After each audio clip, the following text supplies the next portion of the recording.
జనవరి 11వ తారీఖు వచ్చే అమావాస్యలోపుగా మీనరాశి వారికి తిరుగులేని అదృష్టం పట్టబోతోంది. మట్టిని పట్టుకున్నా సరే బంగారమే కాబోతోంది.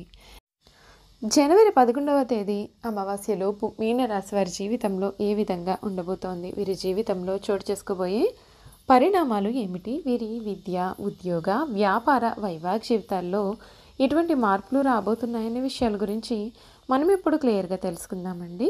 అంతకన్నా ముందుగా మీలో ఎవరైనా సరే కొత్తగా మన ఛానల్ని కనుక చూస్తూ ఉన్నట్లయితే తప్పకుండా వీడియోని అయితే లైక్ చేయండి. తప్పకుండా మన ఛానల్ని సబ్స్క్రైబ్ చేసుకోవడం మర్చిపోకండి. సబ్స్క్రైబ్ చేసుకోవడంతో పాటుగా పక్కనే ఉన్న బెల్ ఐకాన్లో ఆల్ని ట్యాప్ చేయండి. ఇలా చేయడం ద్వారా మేము పెట్టే ప్రతి వీడియో కూడా మీకు నోటిఫికేషన్ రూపంలో కనిపిస్తుందండి. మీరైతే మిస్ కాకుండా మన వీడియోని చూడగలుగుతారు. ఇక వీడియోలోకి వెళ్ళిపోయి మీనరాశి వారి జీవితం ఏ విధంగా ఉండబోతోంది, వీరి జీవితంలో జనవరి 11వ తేదీ అమావాస్యలోపుగా ఎటువంటి పరిణామాలు జరగబోతున్నాయి అనే విషయాల గురించి క్లియర్గా తెలుసుకుందాం. పూర్వభద్ర 4వ పాదం, ఉత్తరాభద్ర 1, 2, 3, 4 పాదాలు మరియు రేవతి 1, 2, 3, 4 పాదాల్లో జన్మించిన వారు మీనరాశికి చెందుతారు. ఈ రాశికి అధిపతి గురువు. రాశి చక్రంలో మీనరాశి చివరి రాశి. మీనరాశిని సరి రాశి, ద్విస్వభావ రాశి, జలతత్వ రాశి అని పిలుస్తారు. రెండు చేపలు ఒకదాని తోక వైపునకు మరి ఒకదాని తల ఉన్నట్లుగా ఈ రాశికి చిహ్నంగా శాస్త్రాలలో చెప్పబడి ఉంది. మీనరాశి వారు ఆచార వ్యవహారాలు, తత్వ వేదాంత, జ్యోతిష్య, హోమియోపతి, గణితం మొదలైన వాటిలో ప్రావీణ్యతను కలిగి ఉంటారు. వీరికి గల సంగీతాభిమానం, క్రీడాభిమానం వీరి జీవితంలో చక్కని మలుపుకు దారితీస్తుంది. ఈ రాశి వారికి ఆర్థిక ప్రయోజనాలు ఆశించిన గుర్తింపు రావడం కష్టమే. రావలసిన ప్రయోజనాలు ఏదో ఒక కారణం చేత నిలిచిపోయే అవకాశాలు అయితే కనిపిస్తున్నాయండి. మీనరాశి వారికి 11వ తేదీ అమావాస్య లోపుగా వీరి జీవితంలో పూర్తి మార్పులు అయితే జరగబోతూ ఉన్నాయి. అనుకున్న పనులను మీరు సకాలంలో పూర్తి చేస్తారు. అవసరానికి మీకు డబ్బు చేతికి అందుతుంది. ధార్మిక సేవా కార్యక్రమాల్లో కూడా పాల్గొంటారు. స్థిరాస్తి కొనుగోళ్లు లాభిస్తాయి. విందు వినోద కార్యక్రమాల్లో పాల్గొంటారు.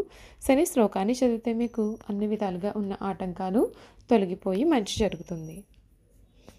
విజయావకాశాలను మెండుగా కలిగి ఉంటాయండి. ఆత్మవిశ్వాసంతో పనిచేసి అనుకున్న ఫలితాలు సాధిస్తారు. కొత్త వస్తువులను కొనుగోలు చేస్తారు. ఆధునిక నూతన సాంకేతికతను తెలుసుకుని అభివృద్ధి పదంలో ముందుకు సాగుతారు. వ్యాపారంలో మిశ్రమ ఫలితాలు సూచితం. సమాజంలో మంచి పేరు కూడా సంపాదిస్తారు. ఈ రాశి వారికి సమయంలో శుభ ఫలితాలు వచ్చే అవకాశాలు అయితే అధికంగానే ఉన్నాయండి. హనుమత్ ఆరాధన మంచి ఫలితాలను మీకు కలిగిస్తుంది అని చెప్పడంలో సందేహం అయితే లేదు. ఈ రాశి వారికి ఈ సమయంలో గ్రహాల కదలికలు వ్యక్తిగత మరియు వృత్తిపరంగా వివిధ ప్రభావాలను తీసుకురాబోతున్నాయి. జనవరి 7న బుధుడు 9వ ఇల్లు అయిన వృశ్చిక రాశి నుండి 10వ ఇల్లు అయిన ధనుస్సు రాశికి మారనున్నాడు. ఈ మార్పు వృత్తిపరమైన అంశాలలో లేదా ప్రజా జీవితంలో సంభాషణ మరియు మానసిక శక్తి పైన దృష్టిని పెట్టవచ్చు. వృత్తిపరంగా కొత్త ఆలోచనలు లేదా చర్చలను తీసుకురావచ్చు. జనవరి 15న సూర్యుడు 10వ ఇల్లు అయిన ధనుస్సు రాశి నుండి 11వ ఇల్లు అయిన మకర రాశికి మారతాడు. ఇది ఆశయాలు, స్నేహాలు మరియు సమాజంలో పాల్గొనడం పైన దృష్టిని కూడా పెట్టవచ్చు. జనవరి 18న శుక్రుడు 9వ ఇల్లు అయిన వృశ్చిక రాశి నుండి 10వ ఇల్లు అయిన ధనుస్సు రాశిలోకి ప్రవేశిస్తాడు. ఇది వృత్తిపరమైన అంశాలలో సామరస్యతను మరియు వృత్తి స్పీడ్లో సుఖప్రదమైనటువంటి సంపర్కాలను లేదా గుర్తింపును తీసుకురావచ్చు. ధనుస్సు రాశిలో 10వ ఇల్లు మీద కుజుడు ఈ నెలంతా కూడా తన సంచారాన్ని కొనసాగిస్తూ వృత్తిపరమైన ప్రయత్నాలు మరియు ఆకాంక్షలకు శక్తిని కూడా తీసుకురావచ్చు. నెమ్మదిగా కదిలే గ్రహాలు వారి యొక్క స్థానాల్లో ఉంటాయి. గురువు మేషరాశిలో 2వ ఇల్లును, రాహు మీన రాశిలో 1వ ఇల్లును, కేతువు కన్యా రాశిలో 7వ ఇంటిని మరియు శని కుంభరాశిలో 12వ ఇంటిని ప్రభావితం చేస్తూ ఉంటారు. ఈ నెల ఈ రాశి వారికి వృత్తిపరంగా మంచిగా ఉంటుంది.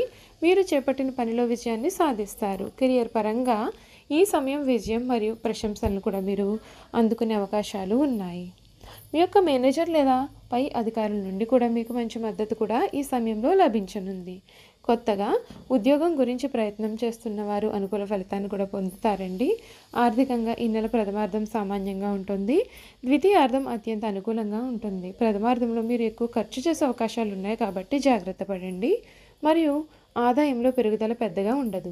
ద్వితీయార్థంలో మీకు మంచి ఆదాయం కూడా కలిగి ఉంటుంది. అయితే మీరు చేసే ఖర్చుల వలన డబ్బును కూడా మీరు ఆదా చేసుకోగలుగుతారు. ఈ నెల కుటుంబపరంగా మిశ్రమ ఫలితాలైతే ఉంటాయండి. ప్రథమార్థంలో సామాన్యంగా ఉంటుంది. మీ సంతానంలో ఒకరికి ఆరోగ్య సమస్యలు వచ్చే అవకాశాలు కూడా లేకపోలేదండి. ఈ సమయంలో మీ యొక్క జీవిత భాగస్వామితో సంబంధాలు సామాన్యంగా ఉంటాయి. మీ సంబంధాలలో సమస్యలు కూడా తల ఎత్తవచ్చు కనుక జాగ్రత్తగా ఉండండి. ముఖ్యంగా చూసుకున్నట్లయితే విద్యార్థులకు ఈ నెల మంచి సమయంగా అయితే ఉంటుంది. బుధుని సంచారం అనుకూలంగా ఉండడం చేత చదువు పైన ఆసక్తి కూడా పెరగడమే కాకుండా పరీక్షలలో మంచి విజయాన్ని కూడా మీరు సాధిస్తారు. మీ విజయం కారణంగా సమాజంలో గుర్తింపు కూడా మీకు లభిస్తుందండి. ద్వితీయార్థంలో ఉన్నత విద్యా విషయంలో అనుకూల ఫలితాలు కూడా లభిస్తాయి. చూసారు కదండి, మీనరాశి వారి జీవితం ఏ విధంగా ఉండబోతుంది తెలుసుకున్నారు కదా. ఇక వీరి గుణగణాలు, వీరు చేయాల్సినటువంటి జాతకపరమైన పరిహారాలు కూడా క్లియర్గా తెలుసుకుందాం.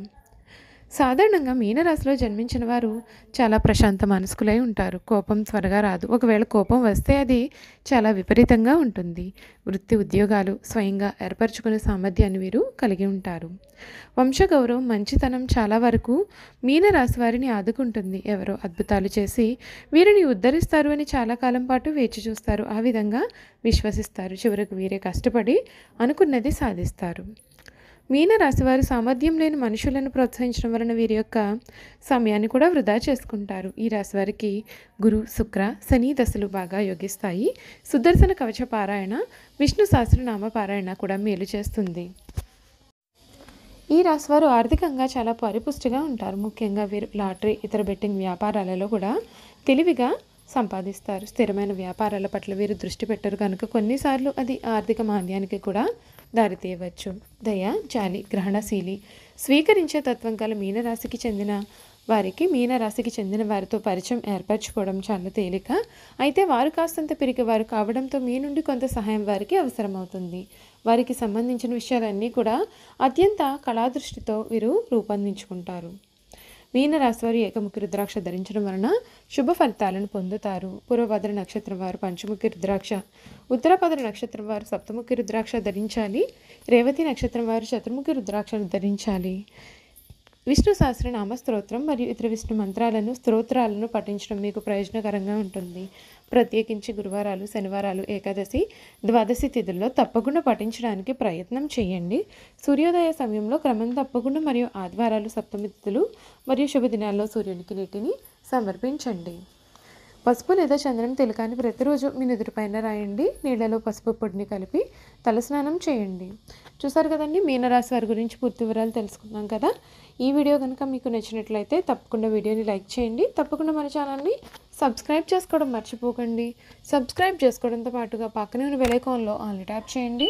ఇలా చేయడం ద్వారా మేము పెట్టే ప్రతి వీడియో కూడా మీకు నోటిఫికేషన్ రూపంలో కనిపిస్తుంది. మీరు మిస్ కాకుండా మన వీడియోని చూడగలుగుతారు. Thank you for watching.